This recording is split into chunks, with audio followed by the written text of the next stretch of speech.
오늘도 귀하고 복된 주일에 주님의 동산을 찾으신 여러분들 진심으로 환영합니다. 다 같이 일어나셔서 영과 진리로 하나님께 예배드리겠습니다. 찬송가 23장 1절입니다.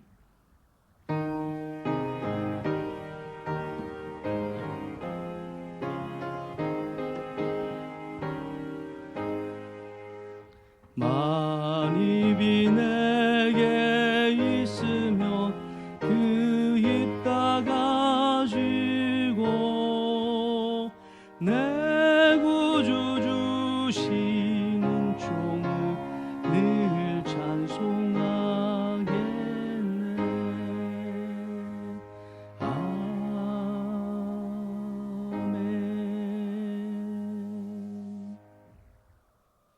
우리 주 예수 그리스도의 아버지 하나님을 찬송하리로다.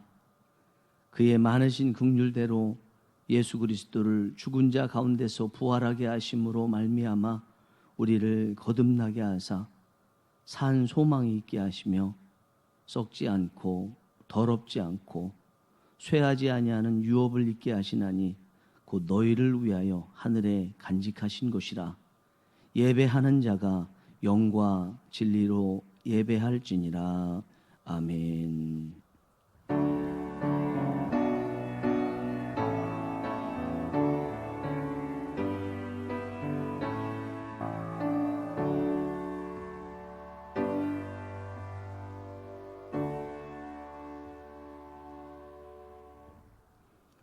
영원 무궁토록 영광을 받으실 주님, 부활의 감격 속에서 지난 한 주간을 보내게 하시고 오늘 거룩한 주일에 저희를 거룩한 백성으로 삼으시고 성전에 불러주심에 감사를 드립니다.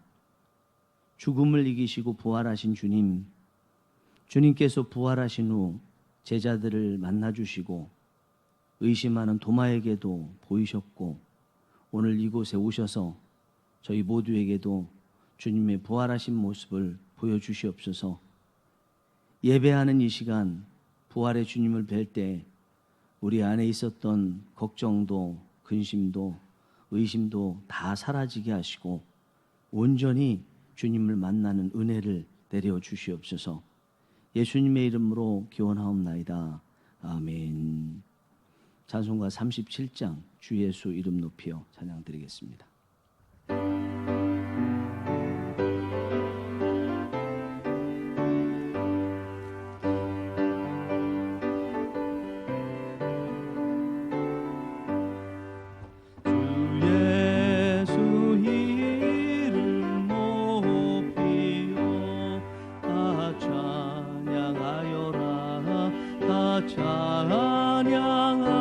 찬양하여라.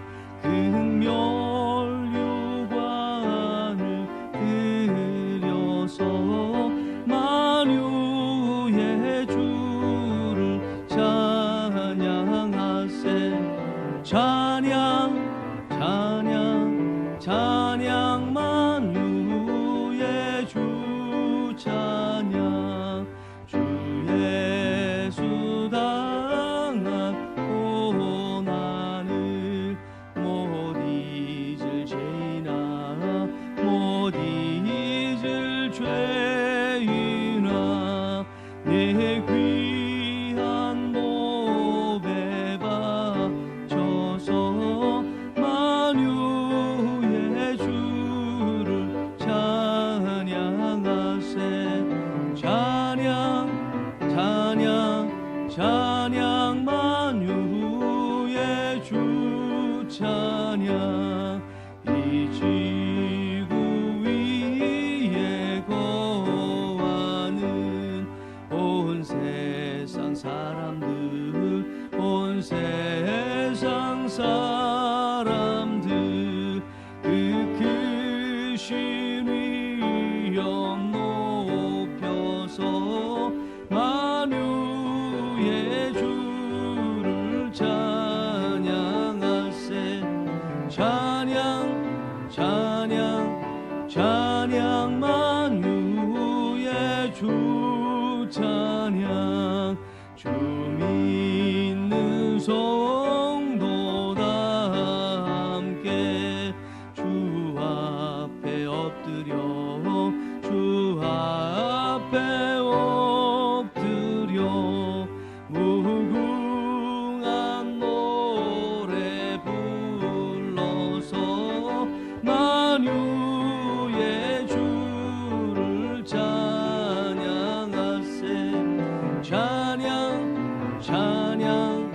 찬양 만주의 주 찬양.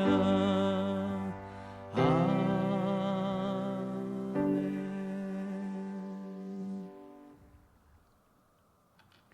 이제 다 같이 지난 한 주간 지었던 죄와 허물을 고백하는 기도를 살아계시고 지금 이곳에 임재해 계시는 하나님께 드리겠습니다.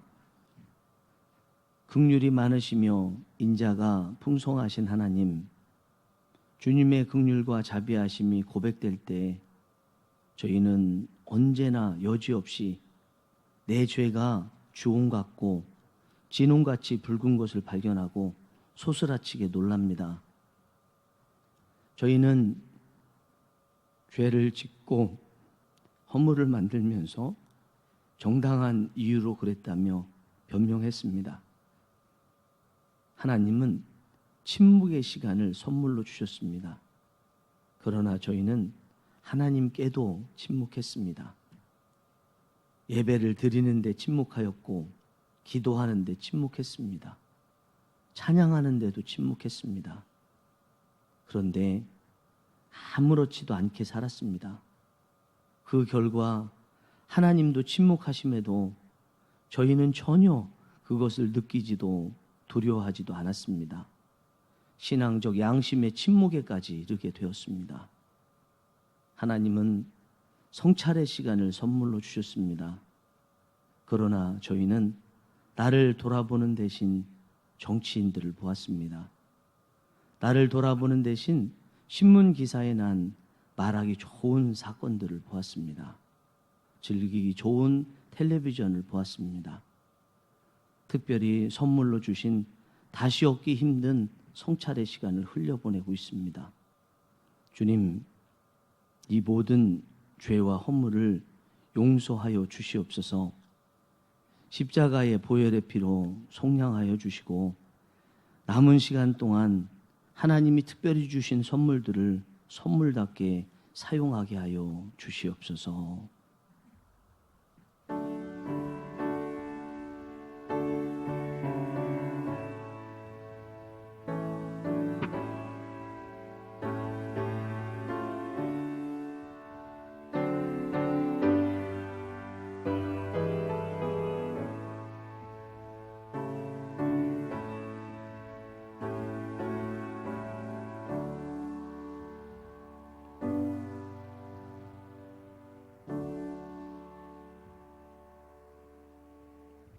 여호와께서 말씀하시되 오라 우리가 서로 변론하자.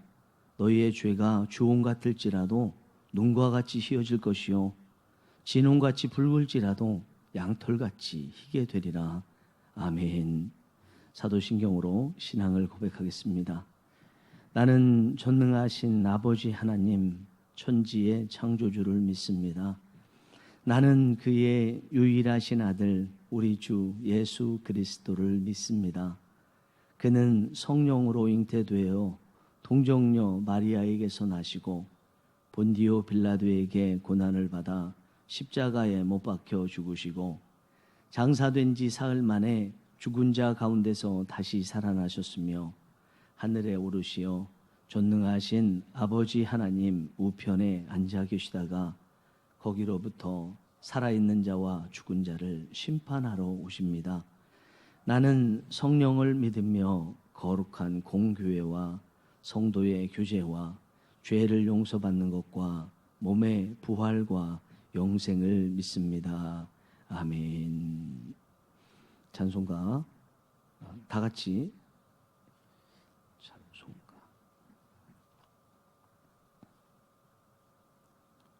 다 같이 앉으셔서 교독문 134번 부활절 2번을 함께 교독하시겠습니다. 찬송가 뒤에 교독문 134번 부활절 2번입니다.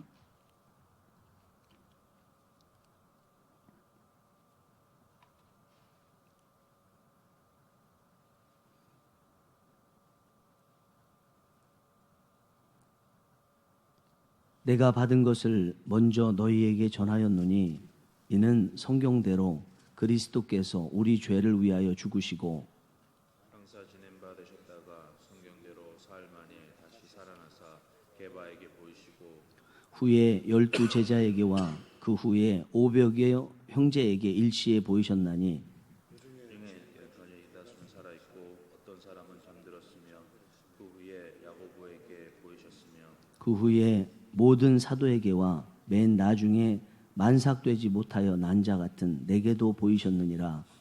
그리스도께서 만일 다시 살아나지 못하셨으며 우리가 전파하는 것도 헛것이요 너희 믿음도 헛것이며 만일 그리스도 안에서 우리가 바라는 것이 다만 이 세상의 삶뿐이면 모든 사람 가운데 우리가 더욱 불쌍한 자이리라.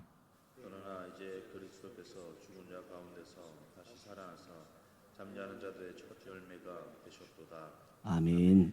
찬송가 187장 비둘기같이 온유한 찬양 드리겠습니다.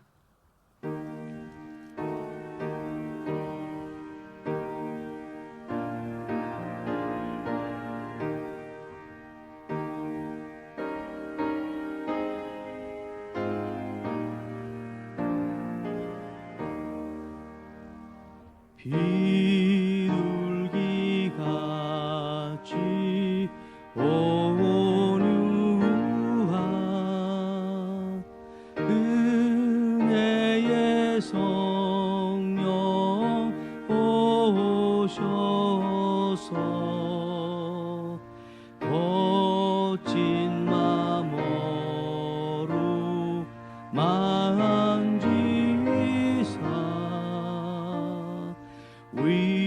위로와 평화 주소서.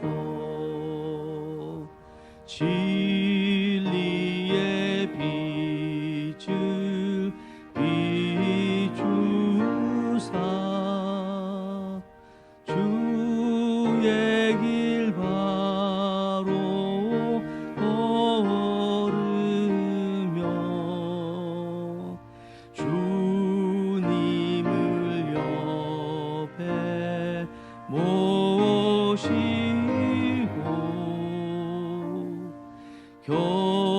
경건히 살게 하소서. 주님과 동행하면서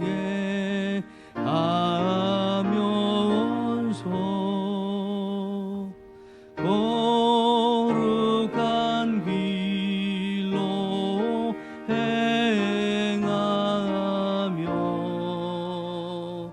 진리의 예수 붙잡고 길 잃지 않게 하소서.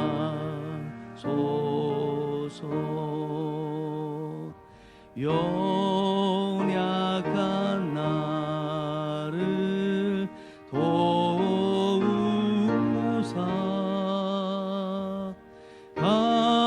하나님 나라 이르러 주님의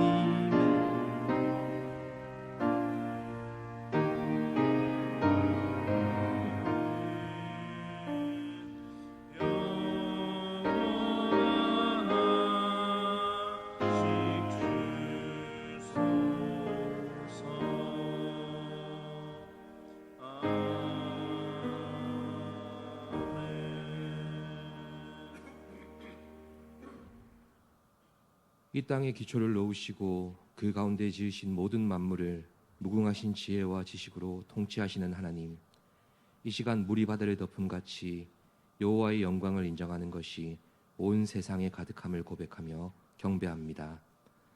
한낱 피조물 가운데 하나인 우리들을 영화와 존귀로 관을 씌우사 하나님을 예배하는 백성 삼으시고 우리 가운데 계셔서 예배를 받아주시니 홀로 영광을 받아주시옵소서. 긍휼의 하나님, 이 시간도 함께하지 못한 아픔을 가지고 예배드립니다. 동산의 많은 교우들이 평안에 매는 줄로 하나 되게 하시는 성령의 임재와 어루만지심을 그리워하고 있습니다. 다니엘이 하루 3번 예루살렘을 바라보며 기도한 그 마음을 어렴풋이나마 더듬어 보면서 영적인 요람인 동산교회를 바라보며 기도하는 많은 교우들이 있습니다.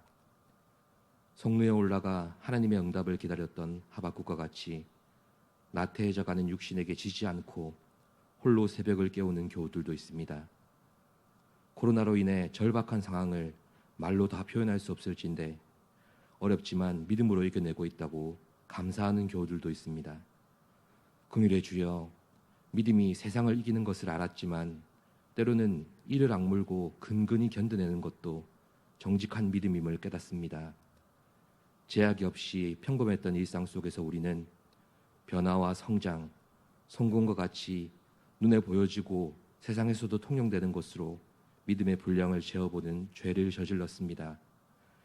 그런 기준으로 나 자신과 타인을 비교하고 저울질하며 또 나 스스로를 재촉하고 타인을 부정하려 했던 어리석은 존재였음을 고백합니다. 하나님이 받으시고 하나님이 판단하실 믿음을 우리의 세속적인 기준으로 판단해버린 교만함을 주여 용서하여 주시옵소서. 겸손한 자의 소원을 들으시는 주님, 우리 모두가 근심하며 예수를 떠나간 부자 청년이 되지 않게 하옵시고 지식을 추구했지만 끝내 진리에 이르지 못한 서기관이 되지 않게 하여 주시옵소서. 큰 소리로 자신의 의로움을 외친 바리새인이 되지 않게 하여 주시고 감히 눈을 들어 하늘을 쳐다보지도 못하고 다만 가슴을 치며 죄인임을 고백한 세리가 되게 하여 주시옵소서. 내 이름으로 일컫는 내 백성이 그들의 악한 길에서 떠나 스스로 낮추고 기도하여 내 얼굴을 찾으면 내가 하늘에서 듣고 그들의 죄를 사하고 그들의 땅을 고칠지라. 이 말씀을 마음판에 새겨주셔서 이 혼란의 시기에 우리를 낮추시고 연단하사 겸손하고 정직한 믿음으로 거듭나는 우리 모두가 되게 하여 주시옵소서. 이 시간 말씀을 선포하시는 담임 목사님을 주의 권능의 장중에 붙들어 주시옵소서. 말씀과 삶과 인격이 잘 조화되어 더욱 투명한 영성으로 하나님의 말씀을 비추는 귀한 목사님 되게 하여 주시옵소서. 또한 말씀을 받는 저희들에게는 솔로몬에게 주신 듣는 마음을 허락하여 주셔서 하나님의 뜻을 분별하는 지혜와 순종의 결단을 더하여 주시옵소서. 각 처소에서 예배드리는 동산의 교우들이 예배에 집중할 수 있도록 모든 환경을 주장하여 주시고 온전히 드려진 예배를 통해 하늘의 기쁨과 평안을 나누는 시간 되게 하여 주시옵소서.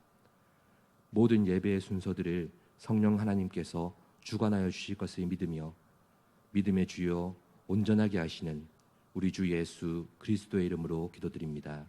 아멘.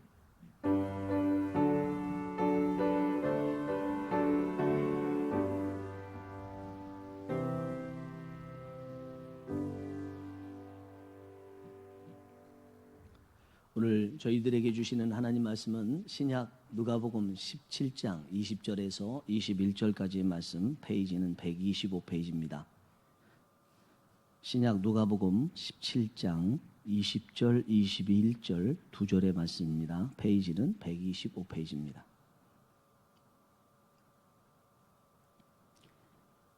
합독하시겠습니다.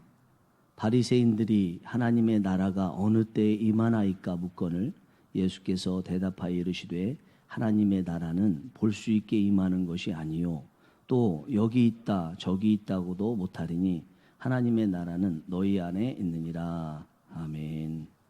이 시간에 특송 개념으로 하나님께 찬양을 드리겠습니다. 찬송가 180장 하나님의 나팔소리인데 침묵하는 중에 우리가 잠잘 때 주님이 오신다고 그랬습니다. 우리가 이 찬양을 부르면서 코로나로 인해서 침묵한 것 같은 이 상황에서 주님의 나팔소리를 듣는 마음으로 찬양을 하겠습니다. 찬송가 180장입니다.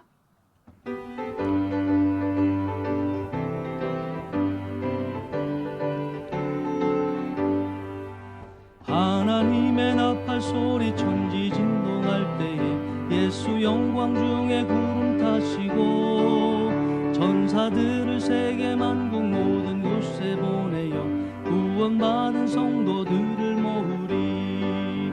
나팔 불 때 나의 이름 나팔 불 때 나의 이름 나팔 불 때 나의 이름 부를 때에 잔치 참여하겠네. 무덤 속에 잠자는 자 그때 다시 일어나 영화로운 부활 승리 얻으리.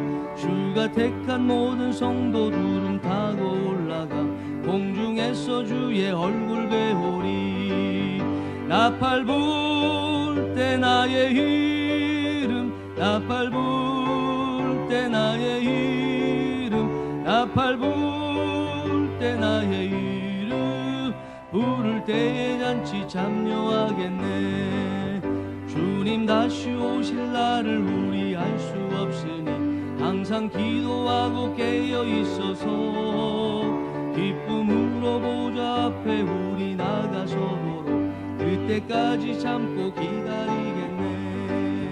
나팔 불 때 나의 이름, 나팔 불 때 나의 이름, 나팔 불 때 나의 이름, 부를 때 잔치 참여하겠네.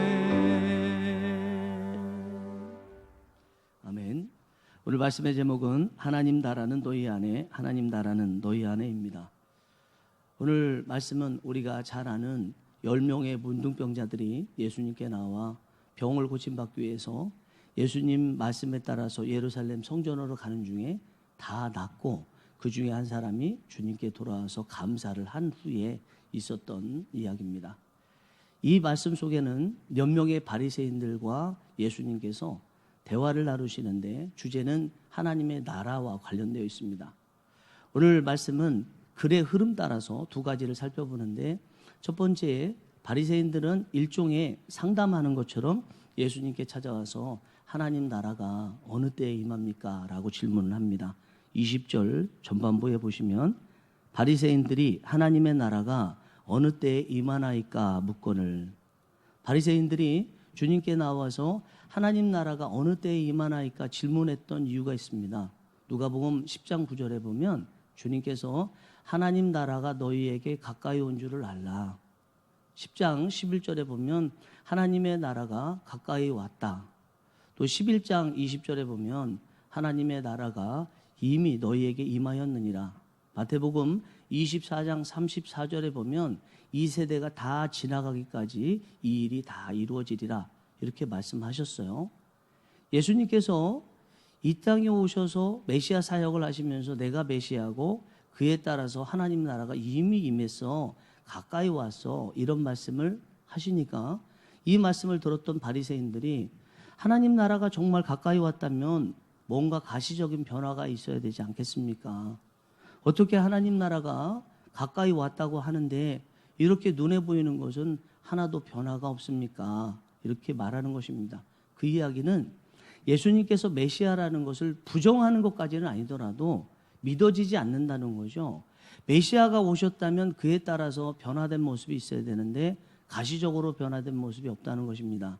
이 질문에 대해서 주님께서 곧바로 하신 말씀이 하나님의 나라는 눈으로 볼 수 있게 임하는 것이 아니야. 20절 하반부에 그렇게 말씀하셨어요. 그러면 바리새인들이 질문한 하나님의 나라가 어느 때에 임합니까? 이 질문 속에 주님께서는 이미 알고 계신 게 있었어요. 그들 마음 가운데 하나님 나라가 가시적으로 안 보이지 않습니까? 당신이 메시아가 맞다면 하나님 나라가 가시적으로 보이는 뭐가 있어야 되지 않겠습니까? 그것을 이야기하고 있기 때문에 주님은 그들의 잘못에 대해서 하나님의 나라가 눈으로 보이게 임하는 거 아니야, 그렇게 말씀을 하시는 겁니다.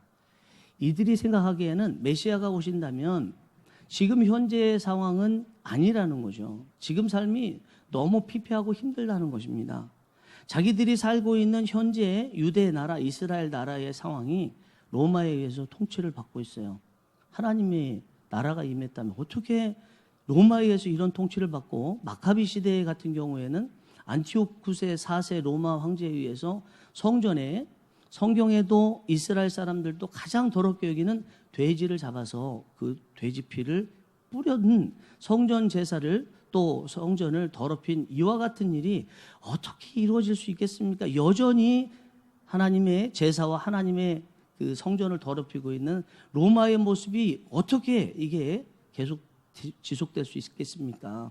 이것이 바리새인들이 오늘 본문에서 주님께 항변하면서 말하는 것입니다. 오늘날 우리도 그렇죠.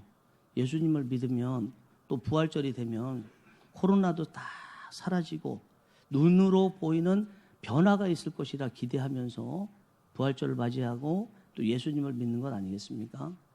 제가 저희 교회 성도님들 중에 남편이 불신자라서 그 여성도님이 교회에 오시는데 심지어 박대하고 박해했다고 말할 정도까지 힘들게 교회 오시는 분이 계세요. 어떤 남자 성도님은 그 정도는 아니지만 아내가 불신자라서 교회 오는 곳이 매우 힘든 모험을 하듯이 오시는 분이 계십니다. 부모님들이 불신자라서 우리 교회 학교 아이들 중에 그리고 우리 어른들 중에도 부모님이 불신자라서 교회 오기 힘들게 오시는 분들, 쉬쉬하면서 오시는 분들이 계시고요. 어떤 어르신은 자녀가 불신자라서 교회에 오는 것을 마치 거짓말을 하는 것처럼 오시는 분들도 계세요. 그런 분들이 예수 그리스도가 메시아고 그리스도고 그 그리스도를 만났다고 한다면 기대하는 가시적인 기대들이 있겠죠. 그런 것들이 다 사라지고 불신자 배우자들, 불신자 부모님들, 불신자 자녀들이 예수님을 믿는 데까지 나아가고 주일이면 같이 손에 손잡고 예배드리는 그런 꿈을 꾸지 않겠습니까? 그런데 그러냐는 거죠.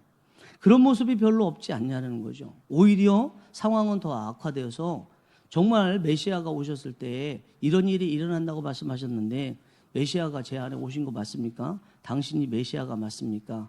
이렇게 외치는 것이 우리의 모습이라는 것입니다. 제가 최근에 어느 분을 통해서 어느 나라 선교사님에 대한 말씀을 들었어요. 이 선교사님이 우리나라에서 파송된 우리나라 선교사님인데 부부가 선교사로 나가셨어요. 그 나라는 매우 가난합니다. 그래서 이 선교사님이 부부가 나갈 때 몇 명의 한국에 있는 분들을 불러서 함께 팀을 꾸려서 그 나라에서 사역을 하셨어요. 그 나라의 형편이 얼마나 힘드냐면 아이들을 대상으로 사역을 하는데 아이들이 이 선교사님 부부가 음식을 대주지 않으면 한 끼도 먹을 수 없는 처참한 상황이 있어요. 너무 아픈 상황이죠. 그래도 이 선교사님 부부와 같이 팀을 이루어서 사역하는 분들이 그 아이들을 잘 보살펴서 그래도 세 끼 부족함이 없이 먹고 특별히 우리나라에서 이곳저곳에서 선교원금을 보내서 그 아이들이 생명을 유지할 수 있었어요. 그런데 코로나19가 그 나라에도 왔습니다. 예수님을 믿었다면 코로나19가 사라져야 되는 거 아닌가? 식량도 부족했다가 넘쳐야 되는 거 아닌가? 이런 기대를 가졌는데 코로나19가 그 동네를 휩쓸고 갔어요. 그래서 궁여지책으로 선교사님은 물질도 없고 코로나를 막을 수 있는 그 나라의 방역 시스템도 좋지 않기 때문에 나머지 모든 팀원들을 한국으로 돌려보냈어요. 그리고 선교사님 부부만 남아서 아이들에게 이제 음식을 대고 복음을 전하고 있는데 이 선교사님 부부를 제가 잘 압니다.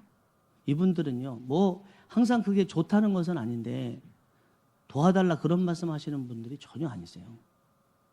아무리 어려워도 기도만 하고 계시지 손 벌리고 도와달라 이렇게 말씀하시는 분들이 아닌데 저에게 이 말씀하시는 분에게 도와달라고 전화가 왔어요. 그래서 저에게 말씀하신 그분도 그 선교사님 부부들의 성격을 잘 알기 때문에 얼마나 힘들면 이렇게 도와달라고 할까. 그래서 친구들에게도 연락을 해서 돈 얼마 보내주고 또 저에게도 말을 했습니다. 제가 그 이야기를 들으면서 어떤 면에서는 가슴이 찢어지잖아요. 다른 것도 아니고 한 끼 못 먹는 일이잖아요. 그들 안에 나오는 이야기가 뭐냐면 이렇게 굶어 죽을 바에는 코로나19로 죽는 게 낫다는 거죠. 그래서 코로나19 걸려서 죽는 한이 있어도 한 끼는 먹어야 되겠다고 생각하고 쓰레기 같은 곳을 뒤지면서 거기서 음식을 먹고 있대요.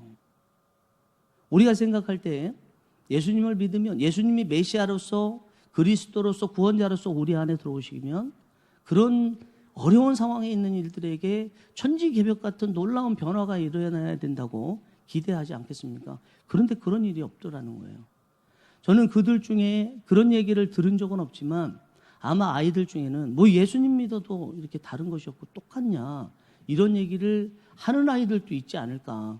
물론 교회를 떠난다고 해서 또 아무 변화가 없으니까 교회를 떠난다고 해서 특별히 더 좋아지는 거 없으니까 그런 얘기 안 하고 있을지는 모르지만 적어도 우리 마음 같으면 그 아이들 마음속에 그런 원망과 예수님 믿는다는 거 별거 없구나, 눈에 보이는 가시적인 변화가 없구나, 이런 것을 생각하면서 언제 떠날지를 기회를 엿보고 있을 수도 있지 않겠습니까?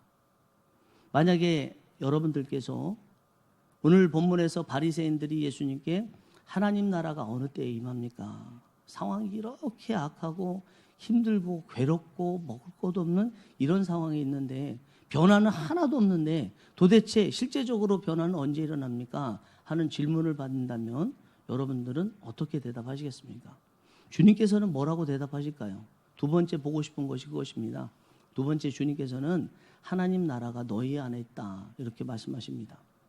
바리새인들이 하나님 나라가 어느 때에 임합니까? 라는 질문을 했을 때 주님께서는 하나님의 나라는 눈으로 볼 수 있게 임하는 것도 아니고 여기 있다 하지도 않고 저기 있다 하지도 못한다고 말씀하셨어요.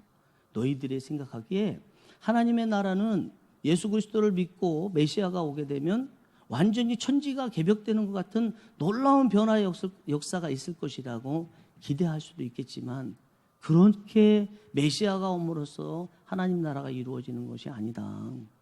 너희가 후진국의 상황에 있다가 메시아를 만나게 되면 선진국으로 갑자기 뻥튀기 하듯이 변화될 수 있다고 기대할지 모르겠지만 그런 게 아니다. 너희의 가족 중에서 정신병으로 힘들어하는 사람이 있는데 메시아가 왔더니 갑자기 정신병이 사라지고 귀신들이 득실득실했었는데 메시아가 오고 나니까 귀신들이 한꺼번에 다 사라지는 이런 역사가 있는 게 아니다. 귀가 어두워서 하나님 말씀을 듣고 싶은데 하나님 말씀을 들을 수 없어요. 이렇게 외치는 분들에게 예수 그리스도를 믿었더니 갑작스럽게 귀가 열리는 에바다의 역사가 일어나지는 않더라, 않을 수 있다라는 것입니다. 예수님을 믿었습니다. 예수 그리스도를 내 안에 영접했더니 갑자기 봉급이 팍 뛰었어요. 사업의 성장이 갑작스럽게 이루어졌습니다. 이러지 않다라는 것이죠. 누군가 위대한 사람이 태어났습니다. 이 사람이 성장을 해서 이 사람이 나라를 맡고 이 사람이 다스리는 민족 안에는 야, 하나님 나라가 이루어지겠구나, 그렇게 생각하면서 여기를 봐라, 하나님 나라가 이루어져 라고 말할 수 있고, 이쪽에 특별한 사람이 나타나서 여기를 봐라, 이 사람이 있으면 하나님 나라가 이루어지지 않겠냐, 이렇게 말을 하는데 그렇지 않다는 거죠. 하나님 나라가 여기 있다 저기 있다 할 수도 없다는 것입니다. 왜냐하면 아무리 나라가 하나님 나라같이 거룩하다 할지라도 그 나라를 다스리는 사람이 거룩하지 않은 거죠. 그 나라를 다스릴 수 있는 사람이 온전하지 않은데 어떻게 하나님 나라같이 완전한 나라가 이루어지겠느냐, 이것이 주님께서 하시는 말씀입니다. 우리 솔로몬이 전도서를 지으면서 전도서 3장 16절에서 이런 말씀을 했어요. 또 내가 해 아래서 보건대 재판하는 곳 거기에도 악이 있고 정의를 행하는 곳 거기에도 악이 있도다. 재판하는 곳이면 완벽하게 정의가 이루어지고 그곳에는 악이 없을 것이라고 기대를 하지만 그곳에도 악이 있대요. 정의를 행하는 곳, 완전한 정의로 덮여져서 악이라는 것은 찾아볼 수 없을 것 같은데 이 세상은요, 아무리 정의가 다수를 차지한다고 하더라도 조금이라도 악이 있는 곳이 이 세상이라는 거예요. 왜냐하면 사람이 악한 존재이기 때문에 그렇습니다. 그러면 하나님의 나라는 그렇게 해서 이루어질 수 있는 게 아니라는 거죠. 말 그대로 하나님의 나라는 하나님의 나라이기 때문에 하나님께서 통치하셔야 하나님 나라가 온전히 이루어진다는 거예요. 그래서 주님께서 오늘 말씀의 끝에 하나님의 나라는 눈으로 볼 수 있게 임하는 것도 아니고 여기 있다 저기 있다 할 수도 없고 하나님의 나라는 너희 안에 있어, 이렇게 말씀하시죠. 오늘 본문의 20절 하반부에서 21절까지 보시면 예수께서 대답하여 이르시되 하나님의 나라는 볼 수 있게 임하는 것이 아니요 또 여기 있다 저기 있다고도 못하리니 하나님의 나라는 너희 안에 있느니라. 그러면 하나님의 나라라는 것은요, 장소 문제가 아니라는 거죠. 이곳에 가면 하나님의 나라가 이루어지고 이곳에 가면 하나님의 나라가 이루어지고 이곳을 떠나게 되면 하나님 나라가 없는 것이 아니고 하나님의 나라는 누가 다스리냐라는 거죠. 사람이 다스려서는 하나님의 나라가 이루어질 수 없고 메시아이신 예수 그리스도께서 하나님께서 다스리실 때에만 하나님 나라가 이루어질 수 있다는 것을 말하는 것입니다. 그래서 모두는 아니지만 전반적으로 볼 때 지금 질문하고 있는 바리새인들에게 주님께서 말씀하시는 거예요. 너희들 내가 메시아인 것을 인정하지 않고 있잖아. 너희 안에는 하나님 나라가 안 이루어지고 있어. 너희가 진정으로 하나님 나라를 이루고 싶으면 나를 메시아로 인정하고 받아들여야 돼. 이 말을 들었을 때 바리새인들 중에 일부는 마음에 찔림이 있었을 것 같아요. 그래도 사회의 지도층이었던 바리새인들 입장에서 하나님 나라를 이루고 싶고 하나님 나라에서 살고 싶은 열망이 있었는데 지금까지 잘못됐다는 것을 예수님의 말씀을 듣고 그 마음에 찔림을 얻으면서 그래 내가 이제부터 하나님 나라를 이루기 위해서 예수 그리스도를 받아들이겠다라고 다짐한 사람도 있을 것이고요. 여전히 일을 가는 사람도 있었을 것이라고 생각합니다. 저는 예수님께서 하나님 나라는 너희 안에 있다는 이 말씀을 들으면서 주님께서 말씀하시는 하나님의 나라 그리고 하나님의 나라를 이루는 그 시간대는 평상시겠구나. 평상시에 우리가 예수님을 영접하기만 하면 주님께서 우리 안에서 하나님 나라를 이루시겠구나. 주님은 늘 이런 말씀하셨죠. 하나님과 내가 하나다 말씀하셨습니다. 주님을 영접하고 주님이 내 안에 계실 때는 하나님께서 내 안에 계시는 것이고 주님을 통해서 하나님을 만나고 하나님께서 나를 다스리시는 통치하시는 나라이기 때문에 주님을 우리 안에 영접하면 우리가 하나님 나라를 이루는데 그게 언젠가 이 세상 평상시의 삶이에요. 평상시의 삶 가운데서 예수님과 동행하며 하나님 나라를 얻을 수 있다는 것입니다. 우리 마태복음 13장에 보면 밭에 감추인 보화 이야기가 있습니다. 이 밭에 감추인 보화 이야기를 들으면서 우리가 무심코 모든 것을 다 버리고 그 밭에 감추인 보화를 얻기 위해서 다 노력을 해야 된다. 이것에 대해서 중점적으로 봤지만 한편으로 보면 밭에 감추인 보화 이야기가 말이 안 되는 거예요. 보화를 찾으려면 보화가 전문적으로 놓여 있는 곳에 가야 되지 않겠어요? 만약에 밭에 감추인 보화에서 그 보화가 금이라고 한다면 금을 발견하기 위해서 밭에 가야 되겠습니까? 금을 발견하기 위해서는 금광에 가든지 사금이 있는 해변가에 가든지 아니면 그 금을 보관해 놓은 금괴에 가서 그 금을 발견하려고 노력해야 되지 않아요? 그런데 주님은 굳이 그렇게 말씀하지 않으시고 그 보화가 밭에 감춰져 있다라고 말씀했습니다. 밭이라는 것은 어부들도 집에 채전밭 같은 거 조그마한 건 있어요. 먹고 살아야 되니까 씨 뿌리고 거기서 나온 것을 먹고 자기 가족들이 그래도 음식으로 먹을 만큼의 그 음식을 얻기 위해서 채전밭 정도는 있습니다. 그러면 밭이라는 것은 일반 삶이거든요. 보화라는 특별한 예수 그리스도와 하나님이고 하나님의 나라이고 천국이고 또 구원이고 영생인 이 보화라는 것이 특별한 곳에서 발견되는 것이 아니라는 거죠. 일반 누구나 다 가지고 있는 밭에서 평상시 삶에서 최선을 다하면서 살아갈 때 그곳 안에서 하나님의 나라를 발견할 수 있다는 게 주님께서 말씀하시는 것이라고 생각합니다.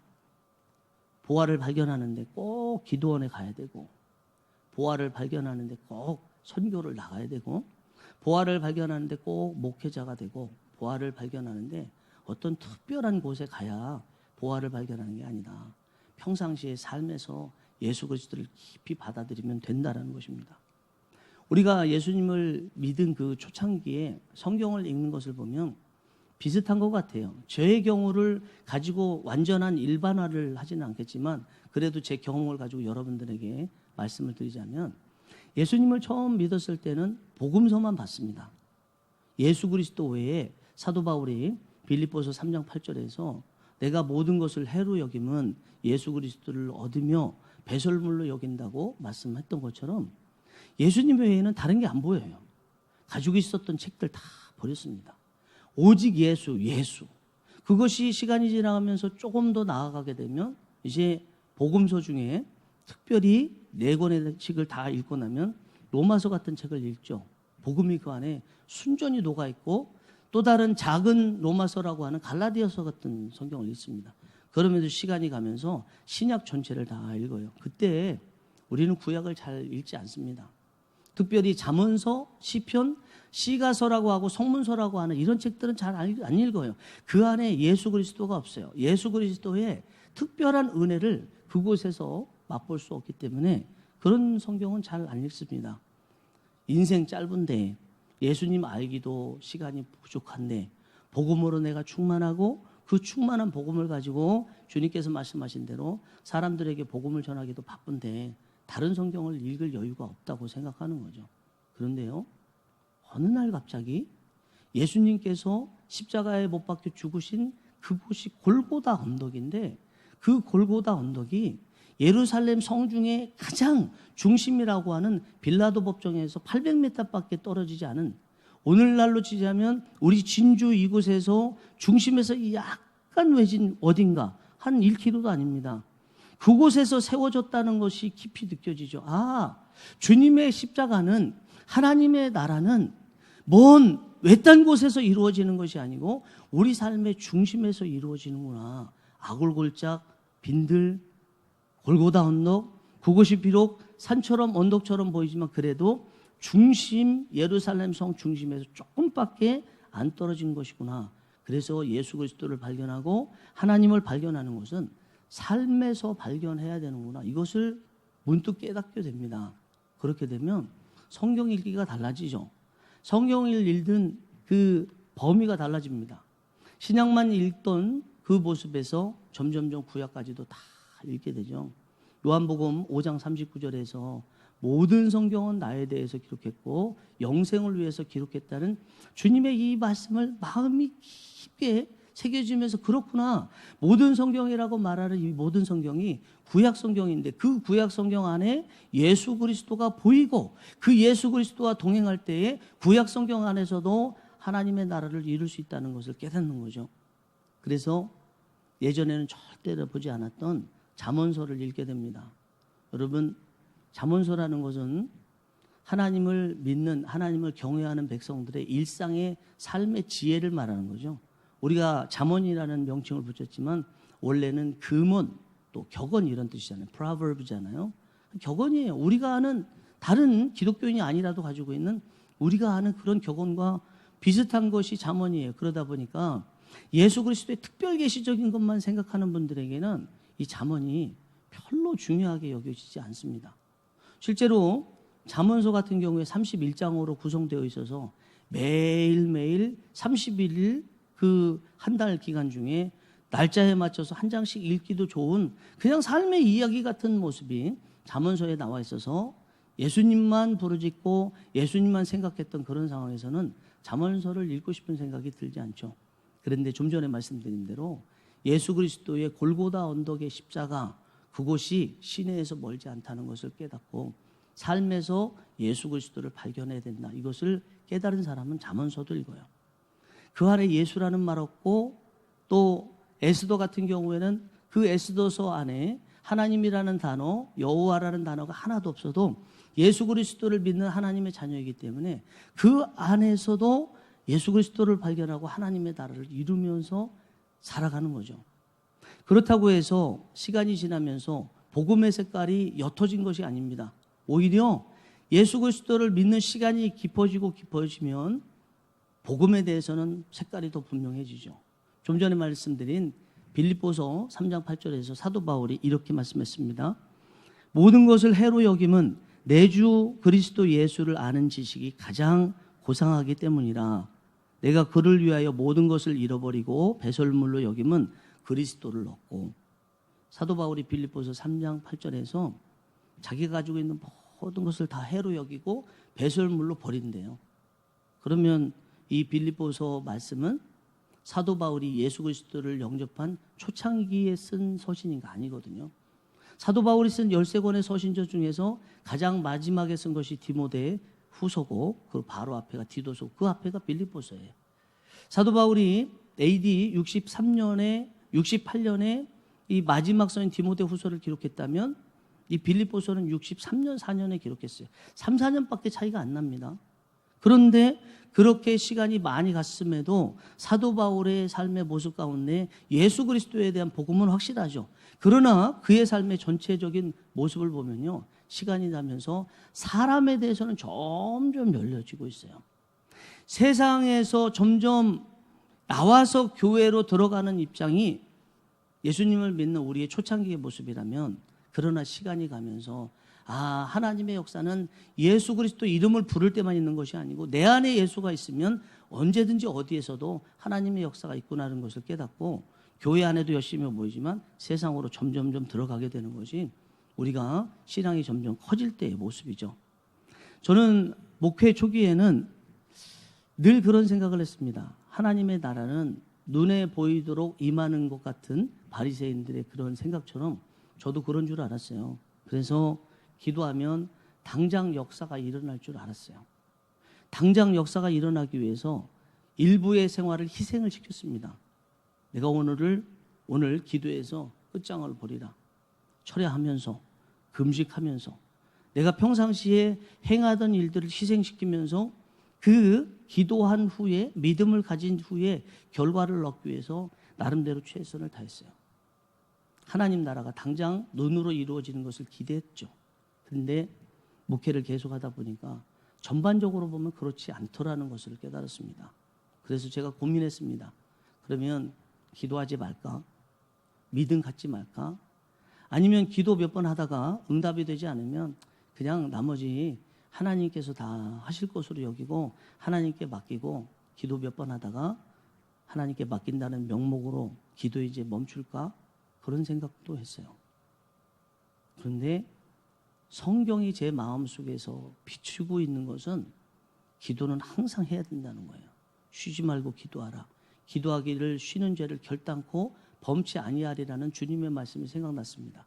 그래서 예전에는 기도하기 위해서, 믿음을 갖기 위해서 삶을 희생했다면 이제는 다른 방식으로 기도를 해야 되겠다 생각을 한 것이, 그래 그렇다면 삶을 살아가면서 기도도 그 위에 얹어서 하고 믿음도 그 위에 얹어서 잃지 않고 가자. 기도하기 위해서, 믿음을 갖기 위해서 삶을 잠깐 내려놓은 것이 아니고 삶을 제대로 한번 살아보자. 그렇지만 삶만 사는 것이 아니라 기도는 지속적으로 계속 하자. 시간이 날 때 하고 시간 안 날 때는 또 그냥 마음속에서 기도하고 기도 계속하고 믿음을 갖자. 이런 생각을 가졌습니다. 마치 삶이라는 밥상 위에 그 밥상에서 밥을 당연히 먹는 중에 믿음이라는 그 숟가락과 기도라는 젓가락을 하나 더 올려놓듯이 절대로 믿음과 기도는 포기하지 않고 또 멈추지 않고 계속 하긴 하되 삶을 우선으로 여겨서 삶을 계속 평상시 나에 맡겨진 삶을 살면서 그 후에 믿음과 기도는 끊이지 않도록 하자. 그렇게 생각을 했습니다. 그러면 삶이 믿음과 기도로 세워지겠다고 생각을 했습니다. 기도의 약인과 믿음의 보아스의 두 기둥이 삶을 바치게 되면 성전이 될 수도 있겠다. 그런 생각도 했습니다. 여러분, 우리의 삶이 바뀌는 은혜가 있기를 원합니다. 우리의 삶에서 천국이 이루어졌으면 좋겠습니다. 특별히 예수 그리스도를 입으로 다 말하지 않아도 예수님과 동행하면서 특별한 은혜를 우리 모두가 누렸으면 좋겠습니다.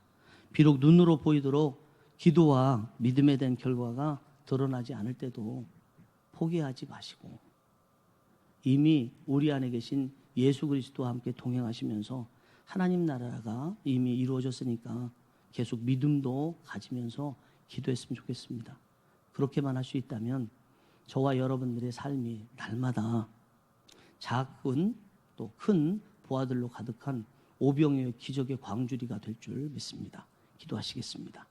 이 시간에 합심해서 잠깐 기도하겠습니다. 오늘 주신 말씀처럼 하나님, 원래 예수님을 믿으면 눈에 보이도록 가시적인 놀라운 좋은 변화가 천지개벽이 일어나는 것 같이 일어나야 되는 것 아닙니까? 그렇게 생각했다면 이제부터는 그렇게 하나님 나라가 임하는 것이 아니고 예수 그리스도께서 내 안에 계시면 내 안에 하나님의 나라가 이루어진다는 것을 믿고 예수님과 동행하며 살 수 있도록 도와주시고 날마다 크고 작은 보아들로 가득한 오병이어의 강주리 기적이 나타나게 하여 주옵소서. 함께 잠깐 기도하겠습니다. 사랑과 은혜가 풍성하신 하나님 아버지, 사랑하는 동산의 가족들의 아픔을 압니다. 주님께서 오늘 바리새인들이 이제는 잘못됐다고 알 수 있는 잘못된 메시아관을 가지고 있는 것에 대해서 책망하실 법도 아시는데 책망하지 않으셨습니다. 주님께서 십자가를 지시면서 7마디 하실 때 저들의 죄를 사하여 주시옵소서, 저들이 한 죄는 저들이 알지 못하기 때문이었습니다 말씀하신 것처럼, 바리새인들이 잘못된 메시아관을 가지고 있지만 그들 안에 삶의 곤고함 가운데서 메시아를 그만큼 갈망하기 때문에, 갈망한 그 모습, 자기들의 기대와 다르기 때문에 이렇게 질문을 한 것이지, 절대로 이것에 악한 마음이 아니라고 생각하시고 주님께서는 오히려 이들의 마음속에 있는 아픔을 보신 줄 믿습니다. 오늘날이 너무나 힘들고 아픕니다. 우리 안에도 먹을 것, 우리 대한민국과는 다르게 한 끼 먹을 수가 없습니다.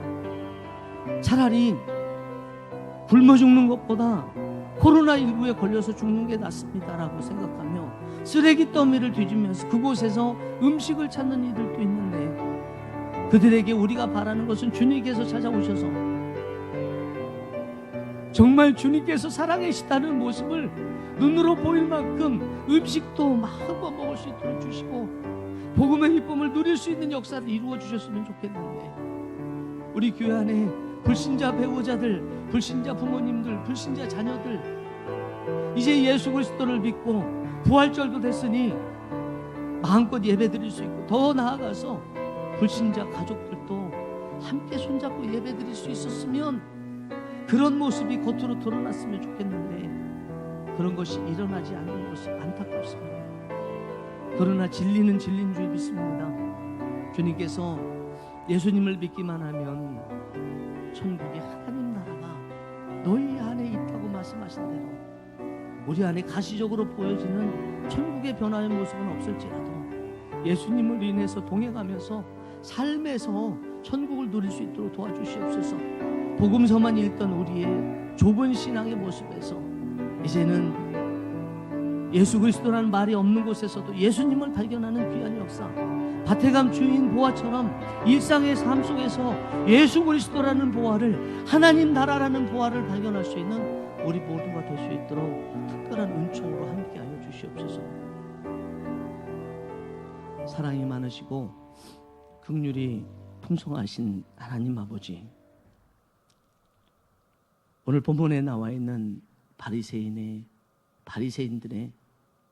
암묵적인 원망과 암묵적인 눈물과 같이 저들을 이해할 수밖에 없는 상황에 있는 것이 저희의 모습입니다. 하나님, 예수님을 믿으면 우리의 삶이 하나님 나라로 완전히 새 것으로 바뀌어지는 역사가 있을 것으로 저희도 기대하며 나왔는데, 주님께서는 메시아로서 하나님의 나라는 눈으로 볼 수 있게 임하는 것이 아니야. 특별한 사람이 나라를 다스리면 그곳에 하나님 나라가 이루어지는 것도 아니야. 하나님 나라는 하나님이 다스리셔. 하나님, 내가 왔잖아. 나를 받아들이는 자, 그 안에 하나님의 나라가 이루어져. 너의 삶에 언제나 하나님의 나라가 이루어질 수 있는 것은 나와 동행하면 돼 하시는 주님의 음성을 듣습니다. 동산의 모든 교우들이 오늘 말씀을 깊이 새기면서 예수 그리스도를 마음 중심에 모셔드리고 하나님의 나라를 이루며 살 수 있도록 은혜를 베풀어 주시옵소서. 비록 어느 나라에서는 음식 대신에 물로 배를 채우고 침으로 배를 채운다 할지라도 마음만은 하나님 나라가 될 수 있도록 은혜를 베풀어 주시옵소서. 예수님의 이름으로 기도하옵나이다. 아멘. 찬송가 309장입니다. 목마른 내용은 찬양 드리겠습니다.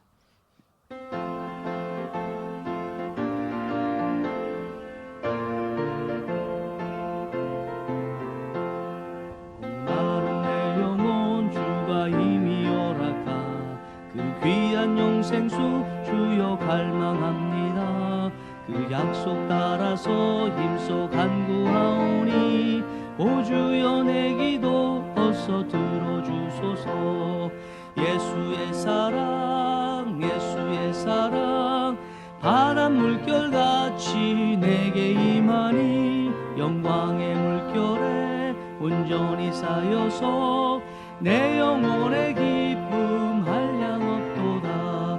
주 내게 약속한 금비 내려주시려 은혜의 저구름 건너편에 떠올라 그 귀한 징조가 내게 밝히 보이니 내 힘을 다하여 주께 간구합니다. 예수의 사랑 예수의 사랑 바람 물결같이 내게 임하니 영광의 물결에 온전히 쌓여서 내 영혼의 기쁨 한량없도다. 은혜의 소낙비 지금 흡족히 내려 구원의 큰 강물 흘러차고 넘쳐서 내 추한 모든 죄 씻어버리니 나 지금 은혜를 충만하게 바라네. 예수의 사랑 예수의 사랑 바람 물결같이 내게 임하니 영광의 물결에 온전히 쌓여서 내 영혼의 기쁨 한량없도다. 그 차고 넘치는 주의 은혜의 물결 힘차게 밀려와 내게 만족합니다. 오 할렐루야로 주를 찬송하오니 내 맘의 기쁨이 항상 충만함이라. 예수의 사랑 예수의 사랑 바람 물결같이 내게 임하니 영광의 물결에 온전히 쌓여서 내 영혼의 기쁨 한량없도다.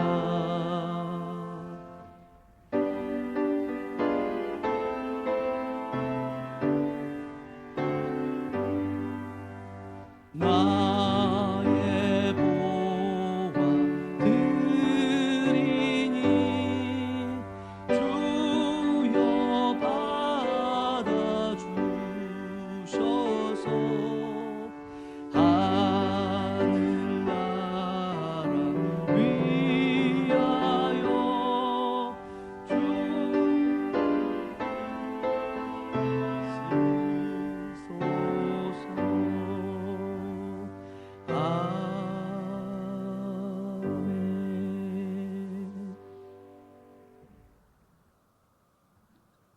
한량없는 사랑으로 저희를 품으시고 안으시고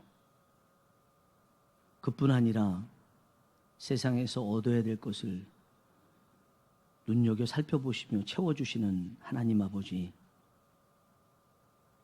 다윗은 시편 64편 9절 10절에서 저희를 향해 이렇게 권면을 했습니다.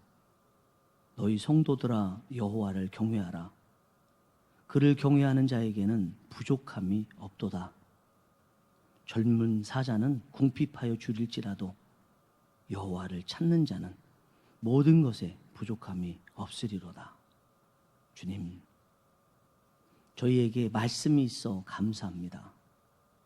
말씀이 있어 절망할 순간에 일어나 소망을 갖게 하여 주시고 말씀을 기대하며 하나님 앞에 나아가고 하나님께서 분요해 주신 삶을 온전히 살 수 있도록 은혜 베풀어 주심에 감사를 드립니다. 지금 상황이 힘들다고 하지만 그래도 굶지 않게 해주시고 하나님께 헌금을 드리고 누군가 먹을 것이 없어 쌀독에 쌀 한 톨도 없다는 이야기를 들을 때 나를 주님의 심장을 갖게 하시고 가진 것 손을 펼쳐 나눠줄 수 있는 은혜 주심에 감사를 드립니다. 하나님, 우리 교회는 이미 배부릅니다. 복음으로 배부릅니다. 구원과 영생의 기쁨으로 배부릅니다. 자꾸 움켜쥐지 않게 하시고 없는 중에도 더 없는 이들 생각하며 나눠줄 수 있는 정말 이 지역에 소금과 빛의 역사가 나타나는 귀한 교회 될 수 있도록 하나님, 하늘에 하나님의 심장을 허락하여 주시옵소서. 더불어 기뻐하게 하시고 더불어 행복하게 하시고 우리의 눈물이 서글퍼서 흘리는 눈물이 아니고 감격하며 흘리는 눈물이 될 수 있도록 아버지 특별한 은혜를 베풀어 주시옵소서. 예수님의 이름으로 기도하옵나이다. 아멘. 이제는 겉으로 보이도록 하나님 나라도 이루어 주시지만 무엇보다 주님을 메시아로 그리스도로 받아들인 이들에게 우리 안에서 천국을, 삶에서 천국을 이루게 하시는 우리 주 예수 그리스도의 은혜와 언제나 주님의 이름을 빌어서 하나님을 부를 때마다 하던 일 멈추시고 우리에게 고개를 돌리시는 하나님 아버지의 망극하신 사랑하심과 진리의 말씀이 마음에 새겨지며 하나님께서 기뻐하시는 자로 삶에서 하나님 나라를 이루며 살도록 하시는 성령님의 특별하신 감동하심이 어려운 상황일지라도 예수님을 믿어서 천국 백성이 된 것만으로도 감격하며 기뻐하며 마음속에 삶에서 하나님 나라를 이루며 살기로 다짐하며 머리 숙인 사랑하는 동산의 가족들 머리 위에 함께 예배하는 이들 위해 탈러 마을의 모든 주민들과 탈러 동산교회, 탈러 기숙사,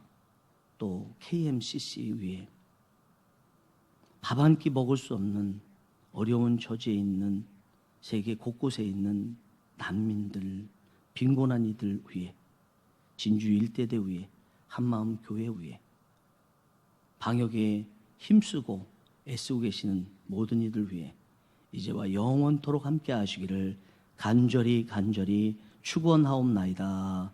아멘.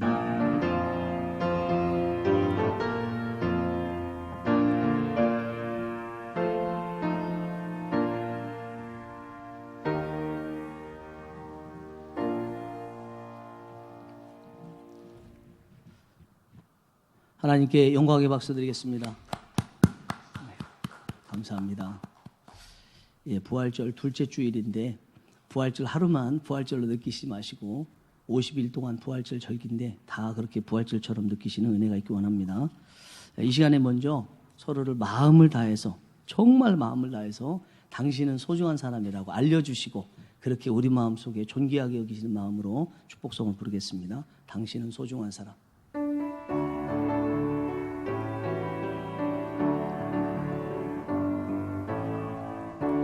당신은 소중한 사람,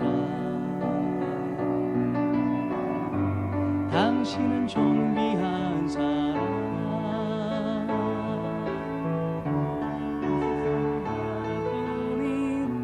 당신은 내게 너무나도 소중한 사람.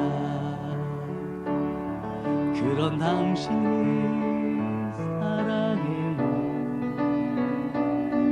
그런 당신을 축복해요. 사랑받기에 합당한 당신을 내게 너무나도 소중한 사람.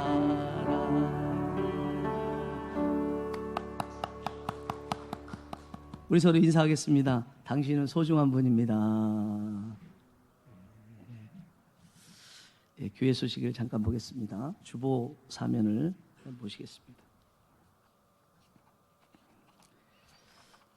네, 다른 것은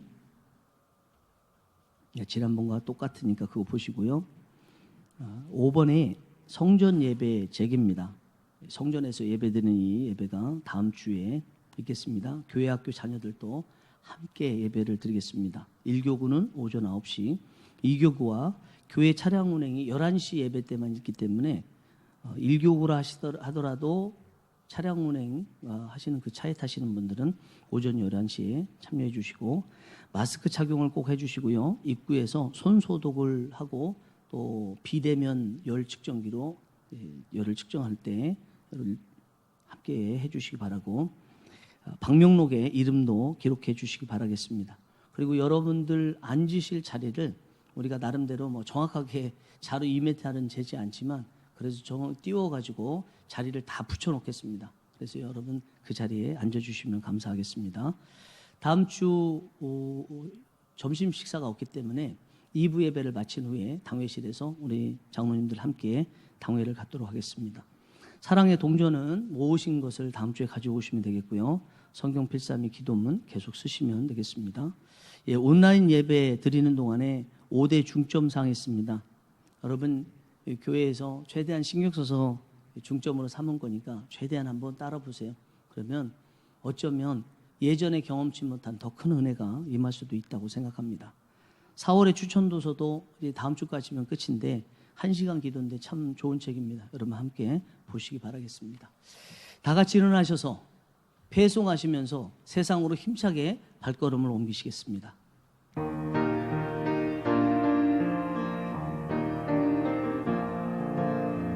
우리 마음속에 밝게 빛나는 주를 향한 사랑 빛이 있네. 그 빛 모아 주께 기도드릴 때에 응답하시리 신실하게. 이제 일어나 연약한 자들 그들의 아픔 감싸주라. 내 빛 비춰라 모두 알도록 빛을 들고 세상으로 빛을 들고 세상으로. 이제 일어나 소망이 없는 어두운 세상에 나아가라. 내 빛 비춰라 모두 알도록 빛을 들고 세상으로 빛을 들고 세상으로.